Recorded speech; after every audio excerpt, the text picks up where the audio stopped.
वाणी जो अभी कही गई ये नित्यानंद जी की वाणी थी,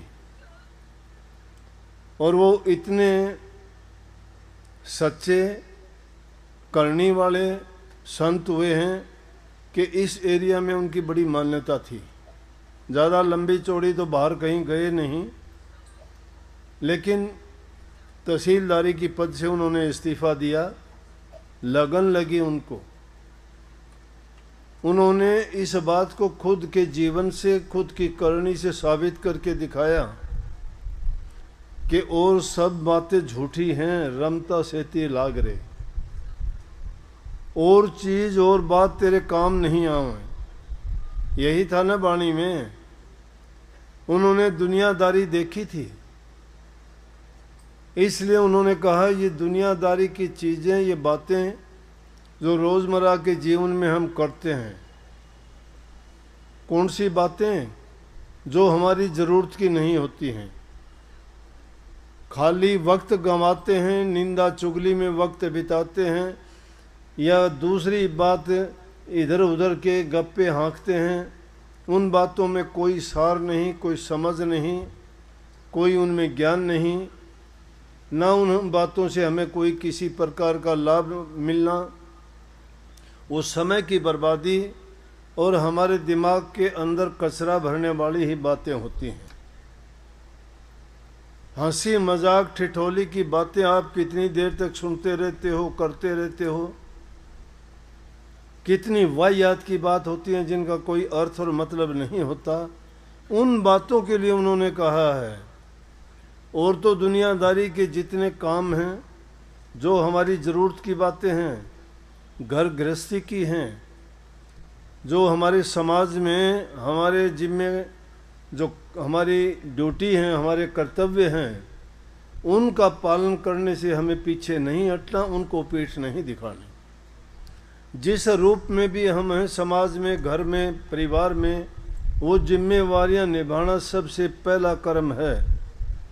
और उन जिम्मेवारियों को अगर हम पूरी सच्चाई, ईमानदारी के साथ अगर निभाते हैं, तो और दूसरे काम जितने भी आप करने चाहोगे उनमें आपको सफलता मिलेगी।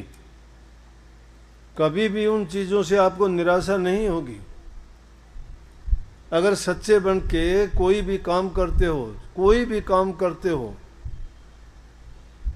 तीन ही चीज़ें हैं, सतगुरु, सत्संग और सतनाम।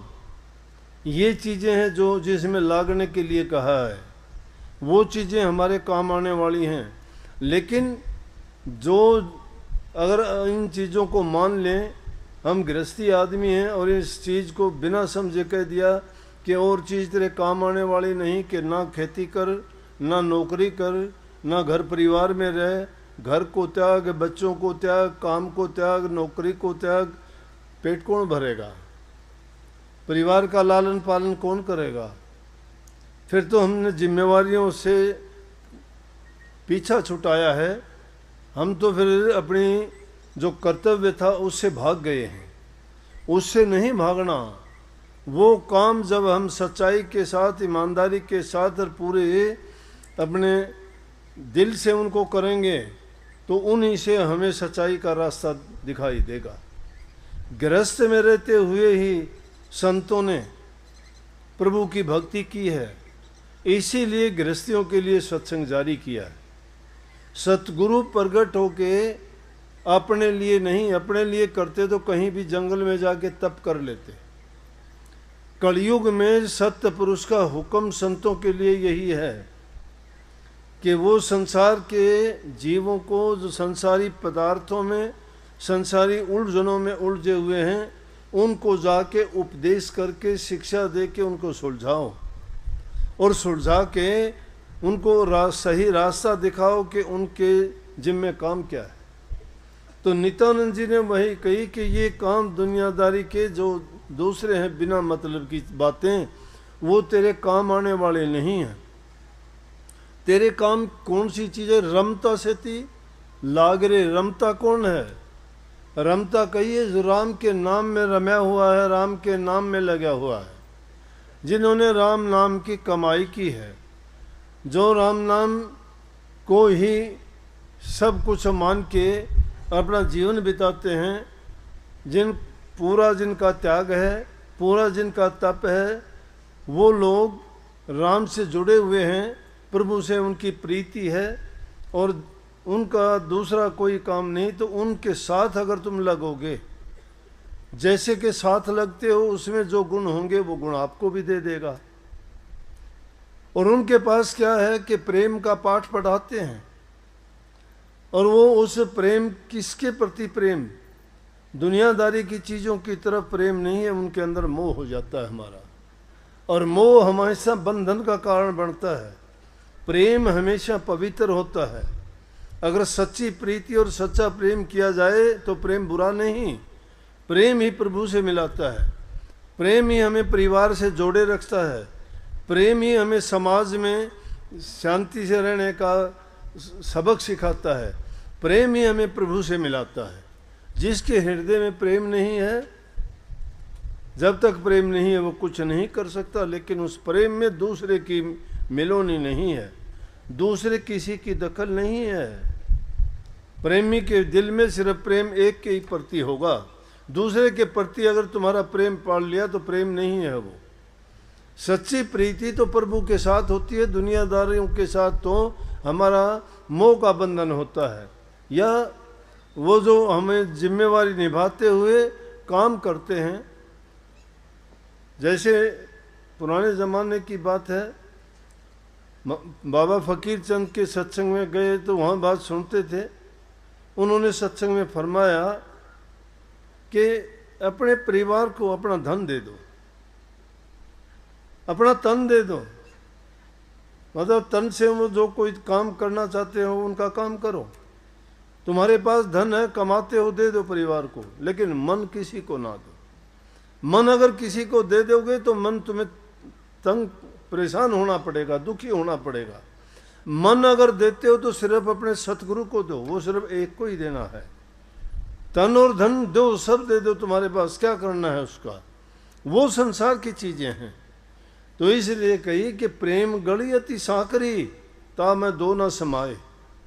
प्रेम जो गली है उसमें दूसरा की दखल नहीं है, एक अकेले की।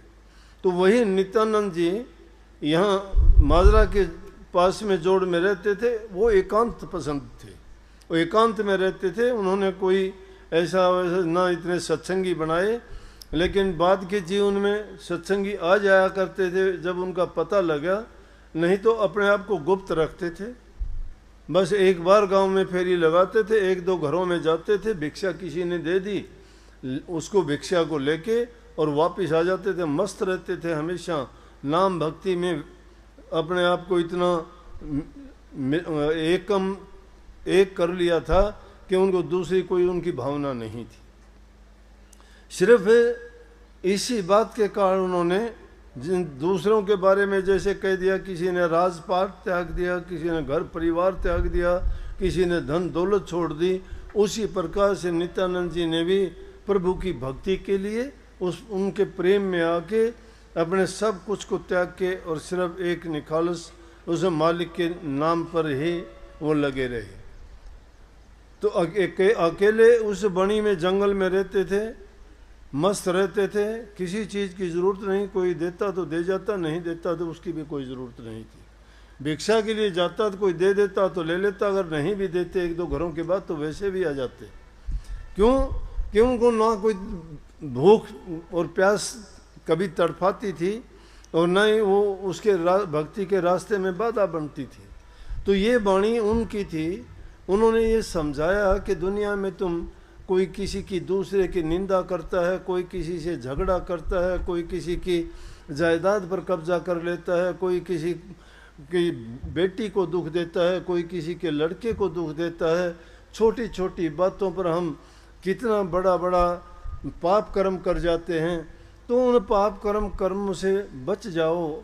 ऐसे कर्मों से बच के और प्रभु की भक्ति अगर करोगे तो तुम्हारा जीवन सफल हो जाएगा।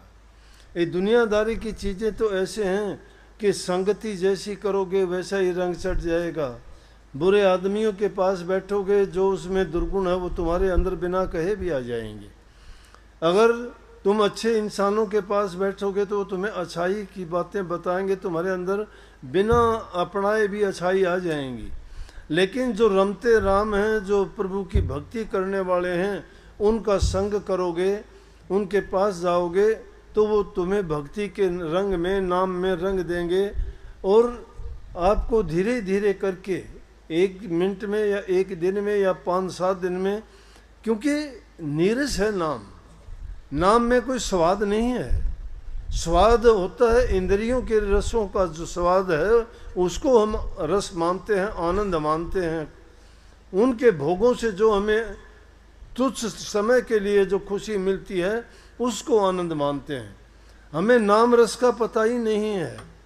नाम रस जब आना शुरू हो जाता है तो ये रस फीके लगते हैं, इनकी ओर ध्यान ही नहीं जाता, इसीलिए इनकी ओर से उपरामता हो जाती है, अपने आप चले जाते हैं, इनके बंधन टूटते चले जाते हैं। ज्यों ज्यों जो भक्ति में, नाम में लय हो जाता है, ये दुनियादारी के सभी बंधन अपने आप ढीले पड़ जाते हैं। उनको ना मोह रहता है, ना उनको किसी की चीज़ में कोई ये लगन रहती है कि मुझे ये मिले, ना कोई वो की स्वाद के बस होते हैं।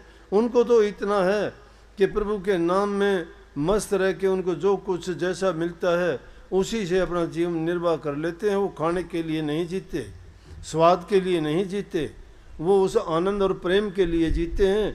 जितना उनका जीवन होता है वो तो चाहते हैं कि सारा का सारा जीवन उनका प्रभु की भक्ति में, उनकी याद में बीते।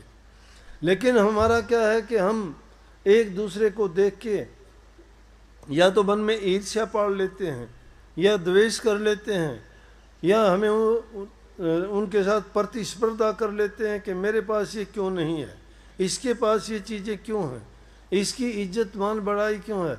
ना ये इज्जत, ना ये मान बढ़ाई, ना ये धन दौलत, ना ये ऊंचे पद, ना ये दूसरी चीज़ें दुनियादारी में जिनके लिए हम तड़पते हैं, भागते फिरते हैं, चालाकियाँ करते हैं, झूठ बोलते हैं, उल्टे सीधे कर्म करके पैसे कमाते हो, किसी का गला काटते हो, किसी का पेट काटते हो, और फिर उसमें तुम सुख ढूंढना चाहते हो। मैं कहता हूँ ऐसी कमाई से, ऐसी चीज़ों से जो तुम्हें अगर मिल भी गई तो तुम्हें अच्छा नहीं, तुम्हारा अच्छा हो नहीं सकता, क्योंकि जो चीज़ तुम्हें मिली है उसमें गुण नहीं, प्यार नहीं, उनमें तो सिर्फ द्वेष भरा हुआ है। वो क्योंकि पाप के रास्ते से आई है। वो जो जिस ढंग से चीज़ कमाई जाती है उसमें वैसे ही गुण होते हैं। अब देखो ये लोग नहीं जानते, क्यों ये आजकल देखते हैं हम कि लोगों में क्रोध इतना ज़्यादा क्यों बढ़ गया, किसी से बर्दाश्त नहीं होता। धैर्य क्यों खो दिया, क्यों नहीं होता बर्दाश्त, खान पान बदल गए, कोई भी किसी की बात बर्दाश्त क्यों नहीं करता। इतनी छोटी सी बात किसी को कहो बस या तो झगड़ा कर लेंगे। रोज़ाना की खबर देखते हो 5, 10, 100, 200 रुपये के लिए कि उसने उसको चक्कू मार दिया, उसने उस झगड़ा हुआ, उसका ये कर दिया, वो कर दिया। क्षणिक बात के लिए बिना सोचे बिना समझे क्यों ऐसा होता है कि आजकल का जो अन्न खाया जाता है उस अन्न में एक प्रकार का जहर भरा होता है, और उस जहर के कारण हमारे खून में इतनी गर्मी हो गई है जिसके कारण क्रोध, ईर्ष्या, द्वेष, निंदा, ये चीज़ें ऐसी भर गई कि हमारे मन के अंदर शांति नहीं है। क्योंकि शांति वाला गुण वाली चीज़ें नहीं हैं। वो जो अनाज खाते हो उनमें कितनी खाद अब डालते हो, उस खाद की तासीर क्या है। वही खाद अगर तुम किसी चीज़ में वैसे डाल के देखो सड़ा देगी थोड़ी देर में, लेकिन वो धीरे धीरे करके पानी के रास्ते से फल में, सब्जियों में, अनाज में जो जाता है पानी में, और उसको जब हम पीते हैं वो हमारे खून में जाता है। क्योंकि सारी चीज़ें जो हम खाते हैं उससे बनती हैं। जो हमारा अन्नमय कोश है उससे सारी चीज़ें बनती हैं, और वो चीज़ें क्या करेंगी, वो अपनी तासीर जो होगी वो खून में जाके वही पैदा कर देंगे। इसी कारण ये चीज़ें बढ़ती चली गई। बर्दाश्त नहीं तो भाई बहन का कितना प्यार था, पुत्र पिता का कितना प्यार होता था, पति पत्नी का कितना प्यार होता था। अरे हमारे देश में तो प्रथा थी कि जिसका पति गुजर जाता था वो स्त्री सती हो जाती थी जलते जलते। पति मर जाता था, पूरी जिंदगी विधवा होकर गुजार लेती थी, दोबारा शादी का कभी सोचती नहीं। संयम था। मैं ये नहीं कहता ये करो, नहीं, मैं बात संयम की करता हूँ कि आजकल वो संयम नहीं रहा, धैर्य नहीं रहा। इन कुछ ये कुरीतियाँ थी, उन कुरीतियों को दूर किया गया, क्योंकि उन अगर सच्चाई के साथ अगर जीवन खुशी से जीना है तो इंसान को ज़रूरत भी पड़ती है। लेकिन मैंने ये बात इस संदर्भ में कही है कि जब इतनी शक्ति थी बर्दाश्त करने की, अब बर्दाश्त नहीं होता किसी से। कैसी कैसी कहानियाँ थी। एक ब्राह्मण था, बड़ा ज्ञानी ध्यानी था, अपने पुत्र को बहुत कहता था कि तू ये याद कर ले, तू ये शास्त्र का पाठन किया कर, उस ये श्लोक याद किया कर। उसको बड़ा सिखाता था, लेकिन वो इतना काम नहीं करता था जितना कि उसके पिताजी उससे चाहते थे। ऐसा करते करते जवान हो गया। जवान हो गया तो एक दिन उनको बात बात पे झिड़क देता था, तो अच्छा नहीं लगता था उसकी पत्नी को कि बच्चा जवान हो गया है और ये फिर भी जो है इस लड़के को कुछ का कुछ कहता रहता है, ये बेचारा कुछ नहीं बोलता, चुपचाप सुन लेता है। एक दिन उस लड़के ने सोचा इससे अच्छा तो रोज़ाना पिताजी तेरी बेइज्जती करता है कि रोज़ आ ही जाता है कभी ना कभी किसी को। मिट्टी को भी अगर बार बार तुम इसको पीटते रहोगे तो ये भी तो इतनी महीन और पतली होके तुम्हारे सिर से ऊंची निकलना शुरू कर देगी। हालांकि इसकी औकात नहीं है, पैरों तले ही रहती है बेचारी, लेकिन इसको अगर बार बार तुम कूटोगे, बार बार इस पर चोट करोगे तो इतनी महीन हो जाएगी कि सिर से ऊंची भी जानी शुरू हो जाएगी। धूल नहीं देखते कई बार गुमार कैसा उठता है। इसीलिए बार बार परेशान करने से कभी न कभी तो आदमी में क्रोध आ ही जाता है। लड़के ने विचार किया कि आज रात को मैं अपने पिताजी को ख़त्म कर दूंगा, ये रोज़ाना की बेइज्जती मेरे से बर्दाश्त नहीं होती। लेकिन वो जमाना था, पिता कभी अपने पुत्र का बुरा नहीं चाहता, क्योंकि संतान ही माँ बाप की सबसे अच्छी और सबसे बड़ी से बड़ी पूंजी होती है। उसके लिए तो अपने प्राणों को भी दान कर देते हैं। वो माँ अपने पुत्र पुत्री को कभी भी मारना छोड़ना नहीं चाहेगी, क्योंकि उसने अपना खून प्या के उसको बड़ा किया है। अपने गर्भ में उसके 9 महीने तक कितने दुख और कष्ट उठा के पैदा किया है, तो उसने अपनी अपनी जान रखी हुई है। वो उसको कैसे दुख दे सकती है और ना उसके दुख बर्दाश्त कर सकती है। खुद दुख बर्दाश्त कर लेंगे माँ बाप, लेकिन संतान को दुख नहीं होने देंगे। तो एक रात जब उसने सोचा कि आज अपने पिताजी को ख़त्म कर दूंगा, और वो दोनों पति पत्नी सोए हुए थे, लड़का इस ताक में था कब इसको नींद आए और कब मैं जाके और इसको मारूं अपने पिता को। तो तभी वो उसकी माँ उससे कहने लगी, उसके पिताजी से, कि देखो एक बात कहूँ आपसे कि अपना बेटा जवान हो गया है और बहुत कुछ आप उसको बुरे से बुरा कहते हो। आपको ऐसा कहना नहीं चाहिए। अब आपके जवान होने के बाद बराबर का ही हो जाता है, समझदार है, कब तक ये बर्दाश्त करेगा? मुझे भी अच्छा नहीं लगता, आप ऐसा ना किया करो। उसके पिताजी पता है क्या कहने लगे? बोला बात सुनो, मेरा भी बेटा है वो, ये नहीं कि मुझे बुरा लगता है, मुझे बहुत प्यारा है, मुझे बहुत अच्छा लगता है, चांद से भी प्यारा है। लड़के ने जब ये बात सुनी, लड़के का सांस आना बंद हो गया, बड़ी गौर से सुनने लगा आगे क्या बोलते हैं। बोला कि जानती हो मैं क्यों ऐसा करता हूँ? कि मैं चाहता हूँ कि मेरा पुत्र ऐसा बने कि ये किसी से भी शास्त्र में ज्ञान में कम ना रहे, किसी से हार के ना आए। मैं इसको बड़े से बड़ा विद्वान बनाना चाहता हूँ, इसमें कोई कमी ना रहे। इसलिए इसी प्रकार से गुरु भी शिष्य की घटत करता है। और उस शिष्य अगर ये सोच ले कि गुरु मेरा बुरा करता है या मेरे अवगुण बताता है या मेरी कमियां निकालता है, तो गुरु पर वो अगर दोष रखना शुरू कर दे तो समझो कि उसका हित नहीं हो सकता। कहने का मतलब कि हमें ये सोचना चाहिए कि जो कुछ हमारे लिए माँ बाप करते हैं गुरु करते हैं, प्रभु करते हैं, उनमें कभी भी दूसरी ऐसी बात नहीं आ सकती कि जिसको हम ये कहें कि वो हमें दुख देने वाली है। लेकिन ज़माना क्यों बदल गया? बदलने का कारण यही है कि या तो हमारा खान पान गलत है, जो गलत तरीके से कमाया गया है, या गलत ढंग से आया है। अगर इंसान अपनी नेक कमाई, हक हलाल की कमाई का खाता है, उसके विचार शुद्ध और पवित्र होंगे, और जिस इंसान के शुद्ध और पवित्र विचार होंगे उनके मन में शांति होगी, उनके साथ बैठने वालों के साथ उनका प्रेम होगा, घर परिवार में उनके शांति रहेगी, और जहाँ शांति है उस घर में लक्ष्मी वास करती है, बड़े छोटे की इज्जत कदर होती है, वहाँ बूढ़े बुज़ुर्गों की बात सुनी जाती है, और उन बूढ़े बुज़ुर्गों की बात जो होती है वो शिक्षा से, गुणों से भरी हुई होती है। हमेशा वो अच्छी बात बताते हैं जिसके कारण उनके जीवन में किसी प्रकार की कोई बाधा ना आए और उनका जीवन अच्छा गुजरे, और वो सबका हित करे, किसी की बुराई ना करे। जब घर परिवार में सुख और शांति होगी, मन में शांति होगी, तो ही आप भक्ति के रास्ते पर चलने के काबिल बनोगे। अगर सीधा ही आपको कह दिया कि चल गुरु के पास चल, नाम ले ले, कितनों को लेके आते हैं। कोई शराब पीता है, कोई दूसरा नशा करता है, कोई और उल्टे सीधे काम करता है, कोई जुआ खेलता है, और फिर लेके आते हैं, कहते हैं जी इसको ऐसा करो, ये ऐसा करता है, शराब पीता है। शराब कौन छुटा दे सकता है?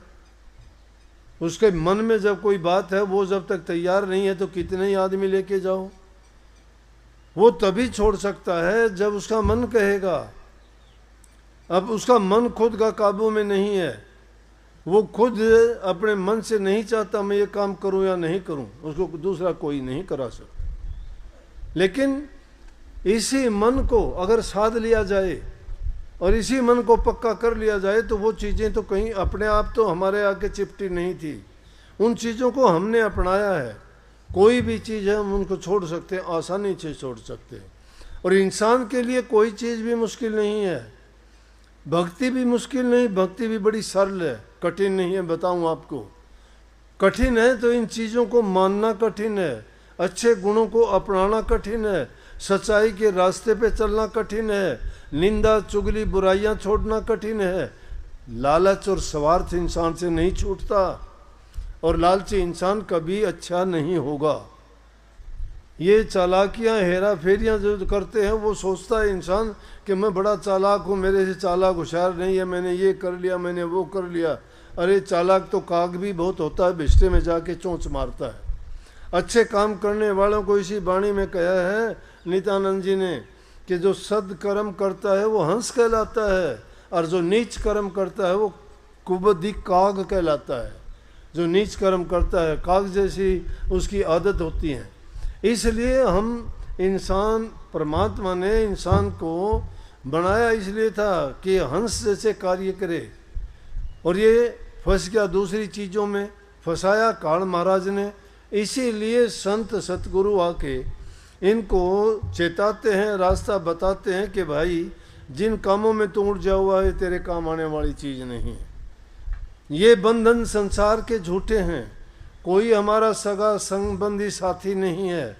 ये साथी सिर्फ दुनियादारी तक के साथी हैं, ये शमशान घाट तक के साथी हैं, और इनमें से कोई चीज़ भी आज तक ना कोई लेके गया। आँखों से देखते हैं, समझते नहीं हैं।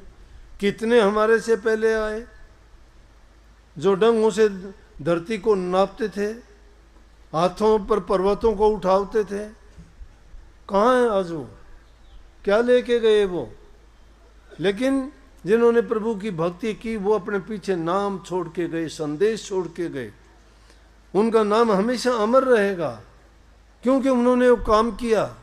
इसलिए वो चीज़ जो काम आने वाली है, तो हमारे साथ जाने वाली है, वो सिर्फ भक्ति है, और उसका रास्ता हमें सतगुरु से मिलता है। इसलिए सच्चे दिल से जो सतगुरु की शरण में चले गया, सतगुरु की शरण आसान है। कैसे आसान है? आप लोग आए हो, किसी ने कुछ नहीं पूछा, आराम से प्यार से आपको सबको बैठाया है। कोई यहाँ टिकट नहीं लगी, कोई फीस नहीं लगी, कोई कंडीशन नहीं लगाई गई। आपकी स्वेच्छा के लिए कहा है कि आप आओ, बैठो, सुनो और अच्छी चीज़ है उनको अपनाओ। ये सत्संग है।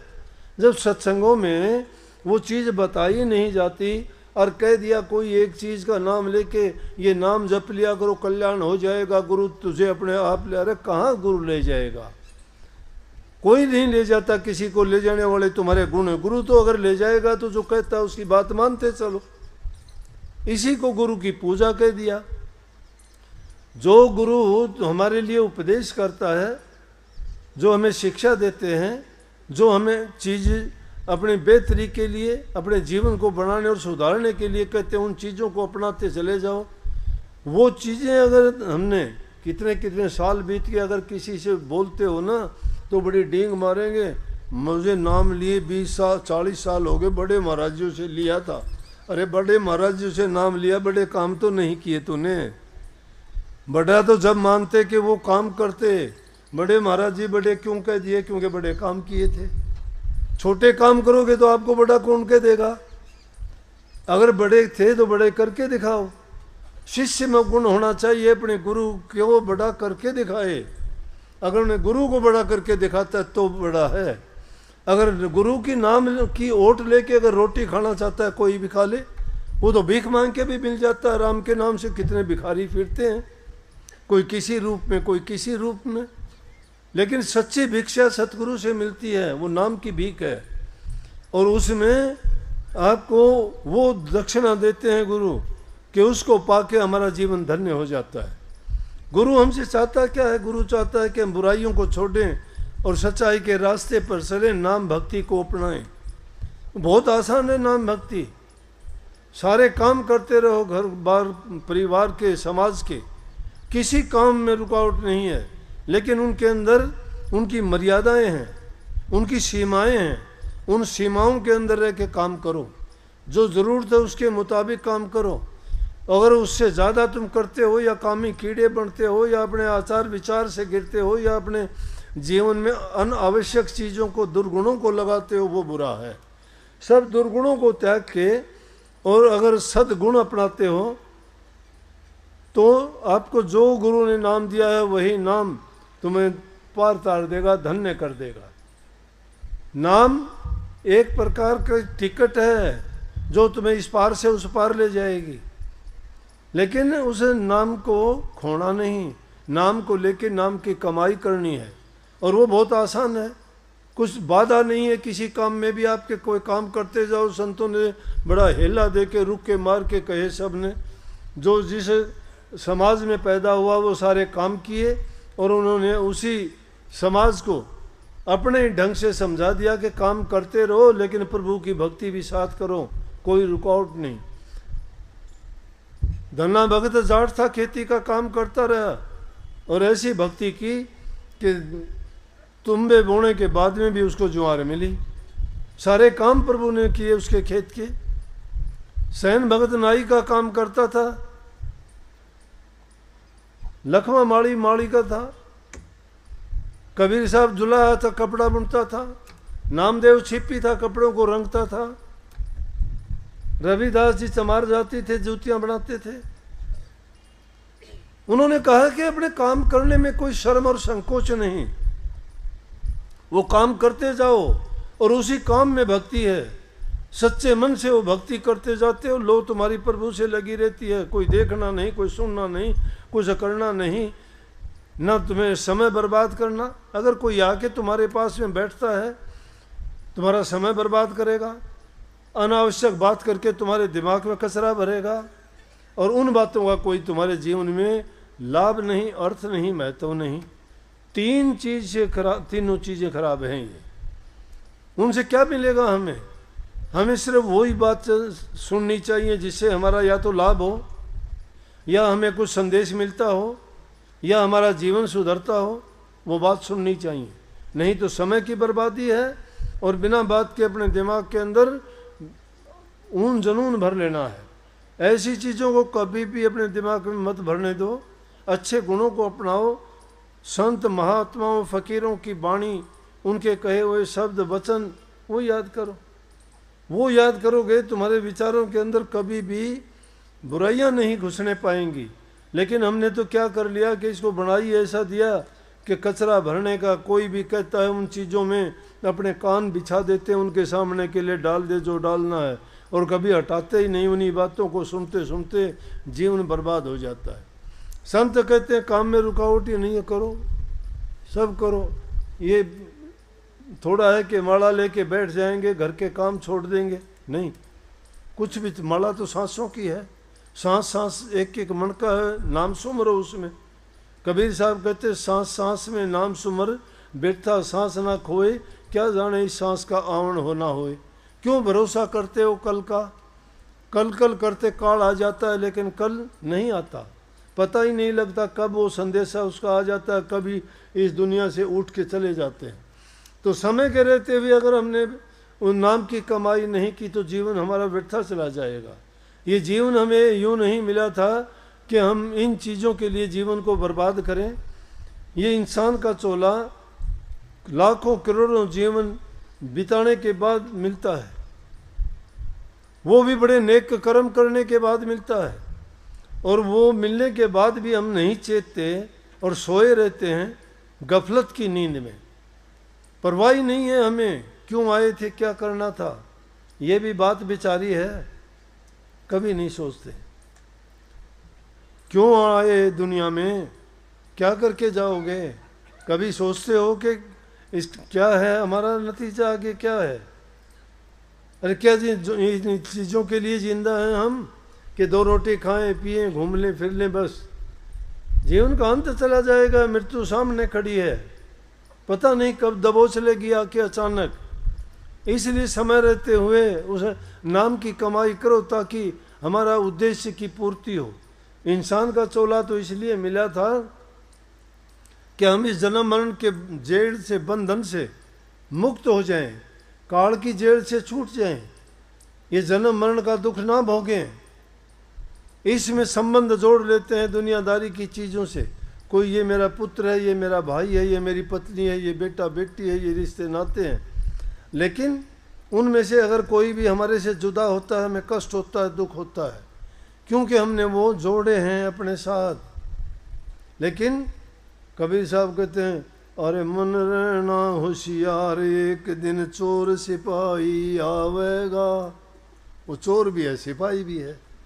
चोर इसलिए चुपके से आएगा, सिपाही क्यों है, ताकतवर है, उसके हाथ में कानून नहीं छोड़ेगा, कितनी भी उसके आगे मिन्नत करना एक पल को भी नहीं देगा। तो इसलिए काम करते करते प्रभु के नाम का सुमरण आसानी से करते हो, और इस युग जैसा दूसरा युग ही नहीं है।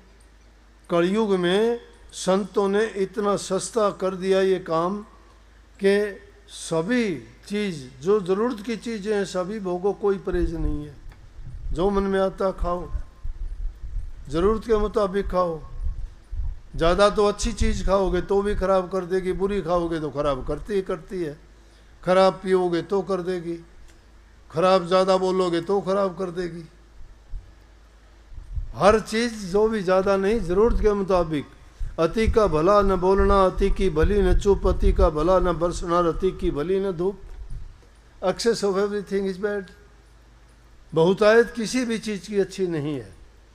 ये संतुलन बना के सारी सृष्टि रुकी है। हर चीज़ का संतुलन 84 लाख योनि है। कीट पतंगे से लेके हाथी जैसे जीव इस धरा पर हैं। कोई जल में है, कोई जमीन पर है, कोई वायुमंडल में उड़ते घूमते हैं। किसी के जीवन में दूसरा बाधा नहीं है। सबके अलग अलग काम हैं, अलग अलग रास्ते हैं, वो सब जीते हैं। 84 लाख प्रकार के जीव, और एक दूसरे से कोई किसी प्रकार का वो नहीं है। लेकिन इंसान एक ही जाति का होते हुए भी इसके इतने टकराव हैं कि तो ना जीना चाहता है ना जीने देता है। जीवन का उद्देश्य तो होना चाहिए जीवो और जीने दो। मन में शांति हो, प्रेम हो। जहाँ शांति और प्रेम होगा वहाँ भक्ति है, वहाँ श्रद्धा है, वहाँ विश्वास है। जहाँ यकीन जिसका दृढ़ है, परमात्मा उसके अंदर ही है, मन में ही है। ढूंढते ढूंढते हम चले गए, घूमते रहे, सारी जिंदगी घूमते रहो, कहीं नहीं मिलेगा। लेकिन उसको अगर खोजना चाहते हो तो हमारे अंदर में ही बैठा हुआ है। कही है, ये धागा तोड़ दे तस्वीर किताबें डाल पानी में, मसायकत बन के क्या करना मसीकत को चलाता जा। अगर है शौक मिलने का तो हरदम लो लगाता जा। अगर उससे प्रभु को मिलने का शौक है तो हरदम उसकी लो लगाओ, उसके साथ हमेशा जुड़े रहो, उसकी याद हमेशा बनी रहे। ये ज़रूरी नहीं है कि हम उसके समय निकाल के और सिर्फ एकांत में बैठ के और सोचें कि ले अब तो ये टाइम हो गया, अब कुछ देर के लिए मैं कर लूँ, कुछ देर के लिए ध्यान में बैठूं। अरे ध्यान में तो हमेशा बैठे ही रहते हो, काम करते करते भी बैठे रहते हो। ध्यान तो तुम्हारा ऐसा होना चाहिए, काम करते करते ही तुम्हें पता नहीं होना चाहिए। नानक साहब को उसकी बहन लेके चली गई, क्योंकि उनके पिताजी चाहते थे कि नानक साहब दुनियादारी के काम में फंसे, व्यापार में लगा दिया। बोले यहाँ तो कोई काम नहीं करता, उसकी बहन के साथ भेज दिया। तो उसके जो बहनोई थे वो अनाज का काम करते थे। नानक साहब को वहाँ छोड़ दिया, कहने लगे यहाँ अनाज तोल दिया करो और ये काम सीखो आप। वहाँ जाके बैठ गया, वहाँ जिसकी लो लगी होती है उसको क्या परवाह। उसके मन में तो ये, अभी उस थोड़ी देर पहले गया था कि मैं नित्य कहूँ समझाए छोड़ दे मेरा मेरी रे। ये मेरा मेरी का ही तो झगड़ा है सारा, मैं और मेरा, तू और तेरा कह दो ना। तू कौन, परमात्मा और तेरा सब कुछ उसका, हमारा है क्या यहाँ? हमारा तो कुछ भी है नहीं, जो कुछ है वो उसी का है। इसलिए नानक साहब जब अनाज को तोलने लगे, तोलते तोलते गिनती की कि 1 2 3 4 8 12 13 13 13 अनाज तोलता गया, 13 से ऊपर गिनती नहीं की। एक आदमी देख रहा था, जाके कह दिया, अरे वो कहाँ रख लिया तूने, वो लड़का वो तो तेरे बर्बाद कर देगा। बोला क्या बात है?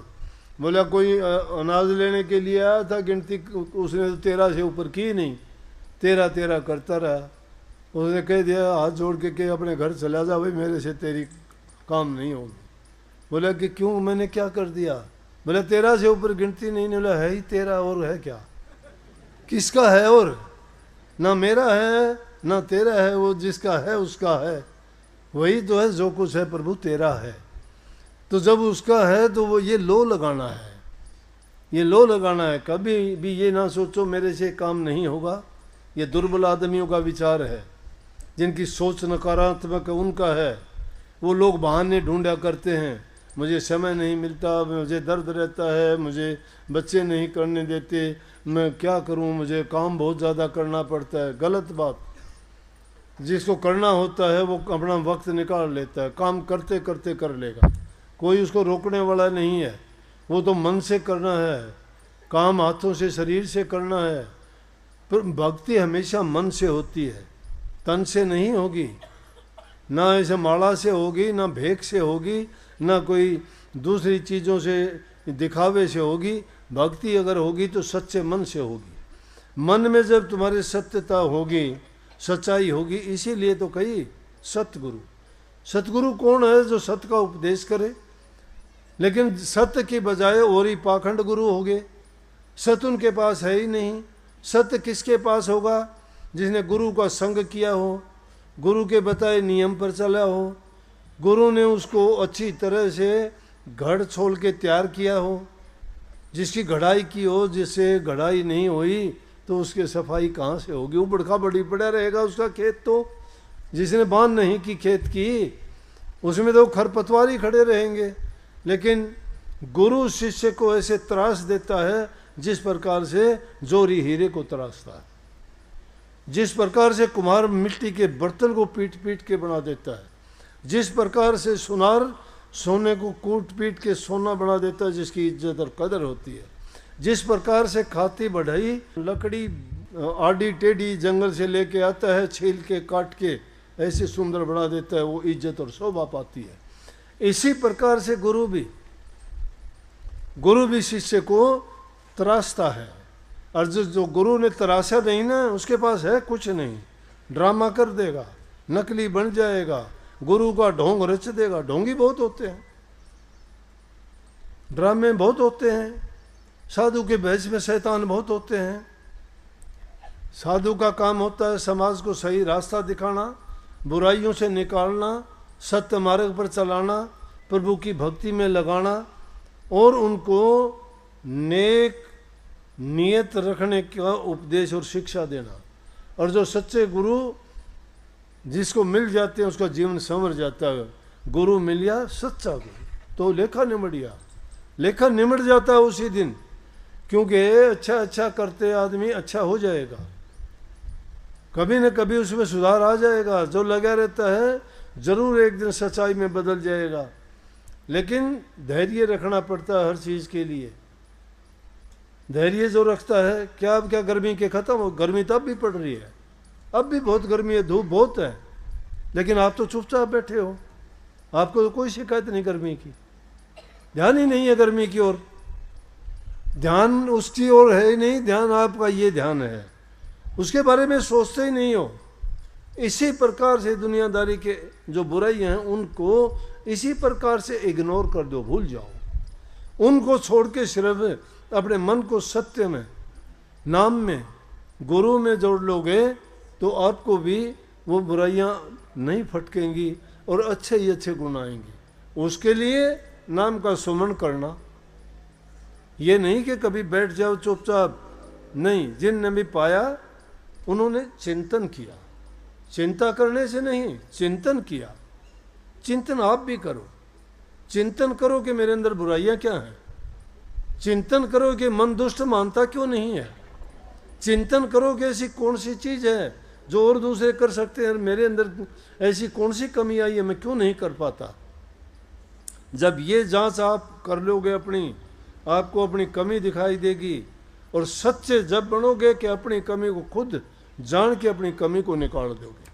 जो कमी को नहीं निकालता है और अपनी कमी को जानते हुए भी उसको वो पीठ दिखाता है तो कमी उसकी कभी नहीं छूटेगी। अगर कमी है तो प्रकट करके कहो, हाँ मेरे अंदर ये कमी है। कुछ लोग होते हैं ऐसे कि है ये मेरे अंदर कमी, उनकी कमी निकल जाती है। जो छिपाता है, नहीं मेरे अंदर नहीं है ये। इंसान की ये आदत है कि अपनी कमी को नहीं बताना चाहता, उसको छिपाना चाहता है। अच्छा गुण ना हो तो भी कहता हाँ मेरे अंदर गुण है। कितने ही लोग आपकी अकल मारते हैं, कोई ज्योतिषी बन के, कोई पंडित बन के, कोई पतरा देख के, कोई आपके अंक देख के, कोई आजकल तो हाथ देख के, कोई रेखा देख के। क्या कहते हैं? 3-4 बात उनकी कॉमन होगी। सबसे पहले कहेंगे तू नेक इंसान बहुत है, लेकिन तुझे नेकी का फल नहीं मिलता। वाह, बड़े खुश हो गए, भाई मैं नेक तो हूँ ही, तभी छाती काट दोगे। हाँ ये बात पक्की है। उसको झूठे को भी सच्चा बना दिया, झूठ स्वीकार कर ली पूरी कि हाँ मैं तो ऐसा ही हूँ। लेकिन ने बोला तुमने जो करता है उसका फल नहीं। हाँ पूछो ना, मैंने सबके इतने अच्छे अच्छे काम किए लेकिन उन्होंने बड़ी दुष्टता करी मेरे साथ। तो ये इंसान की ऐसी बातें हैं, वो अपनी झूठी बड़ाई को चाहता है लेकिन अपनी जो बुरी आदतें उनको छोड़ना नहीं चाहता। ऐसी बातों को कभी स्वीकार ना करो।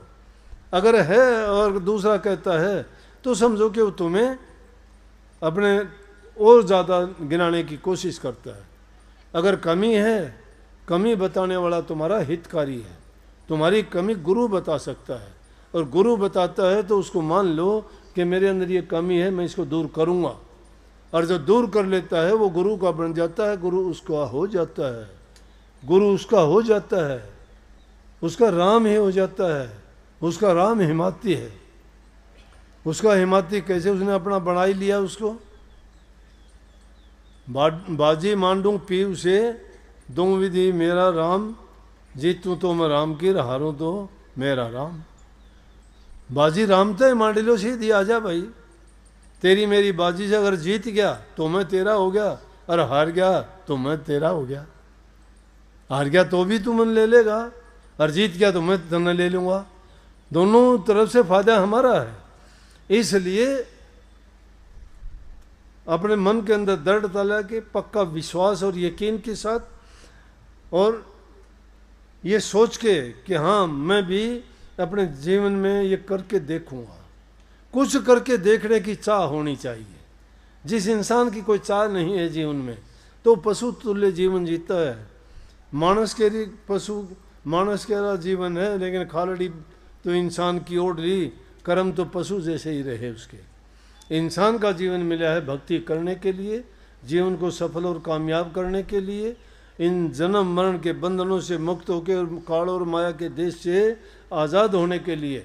संत उसी जेल से निकालने के लिए आते हैं, और उस जेल से तभी निकलोगे जब आप गुरु के बताए बातों पे चलते रहोगे, दृढ़ विश्वास करके उनके दिखाए जो रास्ते हैं उनको अपनाओ, सच्चे मन से अपनाओ। दुनियादारी में तो चीज़ें ऐसे ही हैं, और जब किसी के आशिक हो गए, परवाह किसी की क्या करनी। जब आशिक उसके हो गए तो दूसरों की क्या देखना, कौन तुम्हारी बड़ाई करता है कौन बुराई करता है, ये ख्याल ही नहीं रह जाता। बुल्ले से कहता है, बुल्ला आशिक रबदा मलावमत होवे लाख, दुनिया काफिर काफिर आख दे तू हुआ हो बाक। कि दुनिया मुझे काफिर कहती है, लेकिन मैं आशिक परमात्मा का हूँ, कहते रहो मुझे परवाह नहीं है। जिसका आशिक हूँ वो सब कुछ है। एक दुनियादारी के किसी के प्रेम का नाता जोड़ के या उनसे इश्क करके, इश्क प्रेम का ही नाम है, कोई बुरा नाम नहीं है, कभी ये सोचते हो। लेकिन उसको बुरी अगर मानते हैं तो बुराई की तरफ ले जाओ। हर चीज़ के कई मतलब निकलते हैं, तो अच्छा मतलब निकालने का प्रयास करो हमेशा। इसलिए भाई और चीज़ें हमारे काम आने वाली नहीं हैं, एक सिर्फ हमारे काम आएगा, प्रभु का नाम काम आएगा। वो ही हमें इसे जो सबसे बड़ा दुनिया में रोग है, जन्म मरण दो रोग लगे हैं, तृष्णा रूपी खांसी, आवागमन का इतना बड़ा रोग है, वो काल की फांसी घली हुई है गले में, वो हमें खींचे फिरता है। काल जिधर ले जाता है, जैसा हमारे से करवाता है, उसके कहे में काम करते हैं, लेकिन वो हमें इस नरक कुंड में डालता है, पाप कर्मों में डालता है। लेकिन गुरु हमें उन बंधनों से मुक्त करता है, उस फांसी को निकालता है, स्वतंत्र कराता है, अच्छे गुणों से भरता है, जीवन को सफल बनाता है, और सबसे बड़ी बात जो सबसे बड़ा रोग है उससे मुक्त करवा के प्रभु के चरणों में स्थान दिलाता है। उस नाम भक्ति को किया करो, उसको दरकिनार नहीं करना। करो दुनियादारी के सही काम, सच्चे काम, सारे काम जो हमारे निमित्त हैं, हमारी जिम्मेवारी है, उनसे भागना नहीं, वो काम करना है। पहले पेट पूजा फिर काम दूजा। पहले पेट भरने का साधन होना चाहिए इंसान का, काम करो। जो काम नहीं करता, दूसरे से मांग के या दूसरे का दिया हुआ लेके वो निर्वाह करता है, तो वो भी कर्जदार बनता है। किसी के कर्जदार मत बनो। लेकिन एक बताता हूँ, 3 चीज़ों से कर्जदार नहीं बनता। प्रभु का दिया हुआ, गुरु का बख्शा हुआ, ये जो चीज़ें, और माँ बाप का दिया हुआ। माँ बाप जो देते हैं वो अपेक्षा नहीं करते मुझे इसके बारे में मिलेगा। गुरु देता है वो कभी अपेक्षा नहीं करता कि मेरे इसके बदले में मुझे मिलेगा। और परमात्मा जो बख्शिश करता है वो भी नहीं सोचता ऐसा। तो ये तीनों चीज़ अगर मिलती हैं तो वो हमें एक प्रकार का तोहफा और इनाम में मिलते हैं। उनके बारे में ये नहीं सोचना कभी भी। वो तो जो हमें उनकी तरफ से मिल जाए तो अपना भाग्य सराहना चाहिए कि प्रभु ने हमें बख्शिश दी है। माँ बाप जो तुम्हें देता है कभी वापस मांगता है क्या? गुरु जो देता है, तुम क्या दे सकता है गुरु को शिष्य? लेकिन गुरु सब कुछ दे सकता है जो चाहता है गुरु। गुरु तो कोड़ी को तो राजा बना सकता है, कुर्डी से महल बना सकता है, अरण्य से चंदन बना सकता है, काग से हंस बना सकता है। गुरु क्या का क्या नहीं कर सकता, गुरु सब कुछ कर सकता है। लेकिन गुरु के जब हो जाते हो तब कर सकता है। गुरु से जब कुछ होने के लिए तैयार होते हो जब हो जाता है। गुरु को जब सर्वस्व मान लेते हो तब गुरु करता है। जब तक गुरु और तुम्हारे बीच में पर्दा रह जाता है, वो भरम का पर्दा नहीं टूटता, तब तक कुछ नहीं बनता। पारस पत्थर लोहे को सोना तो बना देता है, लेकिन अगर उसके बीच में पर्दा रह गया तो उस लोहे को सोना नहीं बना सकता। एक महात्मा थे, वो कुछ समय के लिए जंगल में चले जाया करते थे नदी पार करके। तो नदी के इस पार एक आदमी गरीब सा कोई छोटी सी दुकान करता था। उस दुकान में थोड़ा सामान था। महात्मा उसके पास आते जाते रुकता था। वो महात्मा को कोई चाय पानी, कोई भोजन थोड़ा बहुत करा देता। महात्मा के पास पारस पत्थर था, पारस पत्थर था। महात्मा ने सोचा, वो कहने लगे महात्मा के लिए, भाई मैं तो जाता हूँ कुछ महीनों के लिए, जंगल में जाऊँगा, साधन अभ्यास करके वापस लौटूंगा। तेरी हालत गरीबी की है, तेरे को मैं पारस पत्थर दे के जाता हूँ। इस पारस पत्थर से तुम लोहे से सोना बना लेना, तेरी गरीबी दूर हो जाएगी, तेरा गुजर बसर ठीक हो जाएगा, और मैं जब तक आऊँ तब तक कुछ ना, इससे कितना ही काम लेना। महात्मा चले गए, बैठा रहा। उसने सोचा कि अभी तो महात्मा 3-4 महीने में आएगा, बहुत टाइम है। पहली चीज़ तो ऐसा सोचते सोचते टाइम गवा दिया। फिर याद आई कि ओह, महात्मा का तो आने का समय हो गया। उसने क्या किया, बाज़ार में जाता लोहा लेने के लिए कि लोहे का क्या भाव है। भाव बताया, बोला कि पहले तो ये भाव था, अब थोड़ा महंगा हो गया। बोला कि यार ये तो महंगा हो गया, सस्ता होगा जब आऊँगा। कुछ दिन के बाद में फिर गया, फिर पता किया और महंगा हो गया। यूं करते करते वो समय आ गया, समय आ गया। पारस पत्थर यूं का यूं रखा रहा है उसका।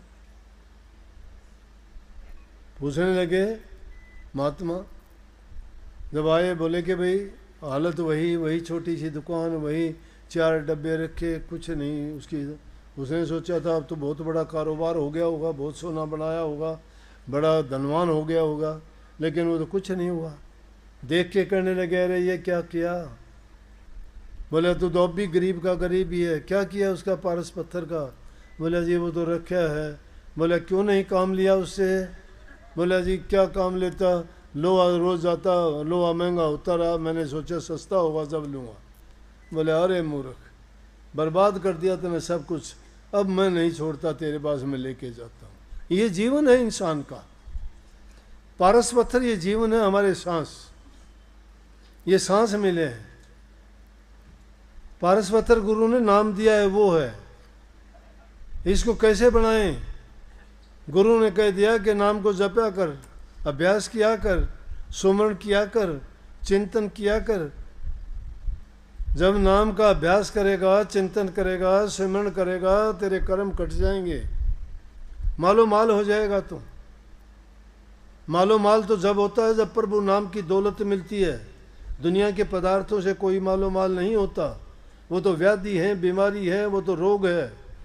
दुनिया का धन अगर मिल गया तो बीमारी है, वो तुम्हारी बुद्धि को भ्रष्ट कर देगी।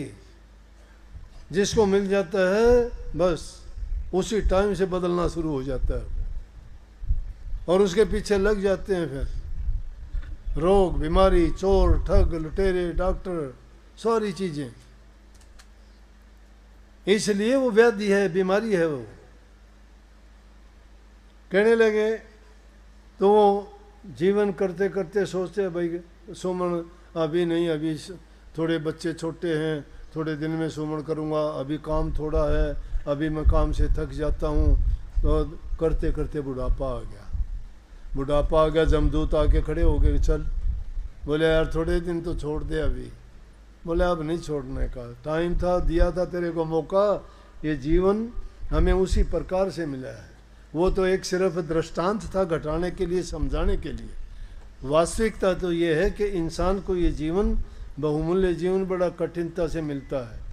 लेकिन इसको हम बर्बाद अगर कर चले तो हमारे पल्ले क्या है कि उसकी तरह फिर पछताना ही पड़ता है, कुछ नहीं मिलता।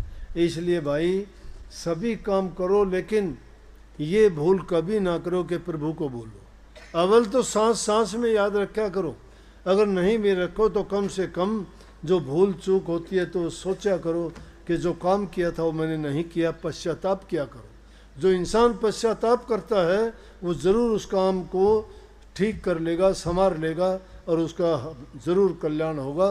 तो आप सबको बहुत बहुत आशीर्वाद भाई। मानोगे आपका हित होगा। सेवा करा करो बूढ़े बुजुर्ग की, माँ बाप की। हमने गुरु से सीखा है, गुरु ने जो शिक्षा दी मैं वो आपको बताता हूँ कि जो कुछ है वो गुरु की दी हुई शिक्षा के कारण है। प्रेम बढ़ाओ, बूढ़े बुजुर्ग की सेवा करो, किसी की बुराई ना करो, और समय निकाल के प्रभु के नाम का सुमन ज़रूर से ज़रूर किया करो। सबको बहुत बहुत आशीर्वाद। राधा